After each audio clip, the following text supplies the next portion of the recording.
বালিশের দাম কত আপনারা সবাই জানেন। সে বালিশ কিনছে 15,000 টাকা, 20,000 টাকা একটা বালিশ। পর্দা ঘরে লাগাবার পর্দার দাম কত আপনারা সবাই জানেন। সেই পর্দা কিনছে 50,000, 1 লাখ টাকা দিয়ে। একটা কম্পিউটার কিনতে লাগে 50,000 টাকা, 5 কোটি টাকা দিয়ে কিনছে কম্পিউটার। এই রকমের আপনাদের টাকা চুরি করছে এখন এই সরকার। পরবর্তীতে যত সরকার আসবে সেই সরকারের এই সুদের শাসনে সকল টাকা শোধ করতে হবে, এই সরকার দিচ্ছে, কোনো উপায় নেই। এই যে আপনাদের টাকা আপনাদের মাথায়, আগে যখন বিএনপি চলে যায় তখন আপনাদের মাথা পিছু লোন ছিল 26,000 টাকা মাথা পিছু মানে প্রত্যেকে ভাগে পড়ছে। আর আওয়ামী লীগ যখন যায় প্রায় 3 লক্ষ টাকা লোন রেখে গেছে আপনাদের মাথায়। 3 লক্ষ টাকা লোনের সুদ সহ আপনাদের ফেরত দিতে হবে, এবং দিচ্ছে সরকার, দিতে বাধ্য, কোনো উপায় নেই যদি পৃথিবীতে আমরা থাকতে চাই। এইরকম পরিস্থিতি করে দেশ লুটপাট করেছে। লুটপাট করে তার সাঙ্গভঙ্গরা পত্রিকা পড়লে, যে কোনো পত্রিকা যদি পড়েন তাহলে আপনারা পড়বেন কি কি কাজ করেছে। 3টা কাজ করার জন্য সে যা কাজ করেছে, প্রথম করেছে এই দেশের মানুষের গণতন্ত্র নষ্ট করেছে। আপনারা ভোট দিতে কেউ পারেন না। আপনারা ভোট দিয়েছিলেন কেউ? আমি যদি আরো বলতে পারি যে আরো একটু জোরে বলতে সবাই বলবেন, আপনারা কেউ ভোট দিয়েছিলেন অ্যাকচুয়ালি? আচ্ছা, আপনারা ভোট দেন না, হাসিনা গভর্নমেন্টে বসলো কেমনি? আচ্ছা, চুরি করা, আমরা এত মানুষ চাই না তারা গভর্নমেন্টে বসতে দিতে, তারা রাখলো কিনা? ভারত রাখছে। এটা বুঝতে হবে আপনাদের। রাখছে কেন? এই দেশে যাতে গণতন্ত্র না, আপনারা ভোট দিতে না পারেন। আপনারা নৌকা নিয়ে আসছে ইউনিয়ন কাউন্সিল পর্যন্ত, নৌকা নিয়ে আসে, আমি ধরেন নৌকার মার্কার লোক, উনি ধরেন ধানের শীষের লোক, উনি ধরেন দাঁড়িপাল্লার লোক, বা আমরা ভাইলাম। এখন ভাই ভাই, মা বাপ, ছেলে মেয়ে নিজেদের মধ্যে ঝগড়া দিতেছে।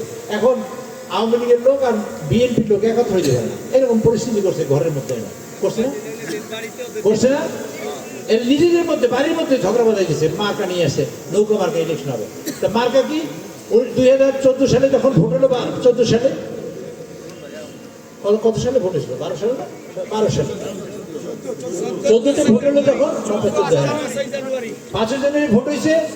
154টা সিট, সরকার করতে লাগে 150টা, 51টা লাগে। 154টা ভোট ছাড়া আগে পাস ঘোষণা করে নিয়েছে, এটা ঘোষণা করেই নিয়েছে। এরপরে বাকিটার ভোট টোট হয়েছে ইত্যাদি। আর পরের বারে ভোট দেবেন, আপনারা সবাই রেডি হয়ে ভোট দেবেন, কিন্তু গিয়ে দেখেন রাতের বেলা ভোট দিয়ে গেছে। একটা লোক হাউমাউ করে কাঁদতেছে, তো বলছে ভাই কাঁদলেন কেন? কয় ভাই কান্দি যে আমার আব্বাই আসছিল এই 1 ঘন্টা আগে, আব্বার সাথে দেখা হয় না। আমার আব্বা কই গেছে? আমার আব্বা মারা গেছে। কত বছর আগে? 8 বছর আগে। 8 বছর আগে আপনার আব্বা মারা গেছে, 1 ঘন্টা আগে আসতো, বুঝলেন কি করে? আমি ভোট দিতে আসছিলাম, বলছে আপনার ভোট হয়েছে। আমি জিজ্ঞেলাম ভোট দিয়েছে কিনা? তোর বাপে দিয়ে গেছে। আমার আব্বা আসছে কখন? 1 ঘন্টা আগে। 1 ঘন্টা আগে যদি আমি আসতাম, আমার সাথে দেখা হইতো না। এইরকম ভোট হয়েছে, রাত্রিবেলা ভোট হয়েছে। পৃথিবীর ইতিহাসে রাত্রিবেলা ভোট হয়। চিফ নির্বাচন কমিশন নিজেও বলছে রাত্রিবেলা ভোট যাতে না হয় তার চেষ্টা করবো, বলছে না? মানে রাত্রিবেলা ভোট হয়েছে, এইরকম অবস্থা। তারপরে একটা ভোট করছে এই যে কয়েকদিন আগে, তা তো দেখছেন কেমনে কেমনে ভোট। আমি আর মামুরা ভোট করছে সবাই মিলে, নিজেরা। এই পরিস্থিতি করে আপনাদের করেছে কি? আপনারা যে চাইতেন গণতন্ত্র, সে নষ্ট হয়েছে। কি কি নষ্ট করছে? গণতন্ত্রের প্রথম নির্বাচন নষ্ট করছে।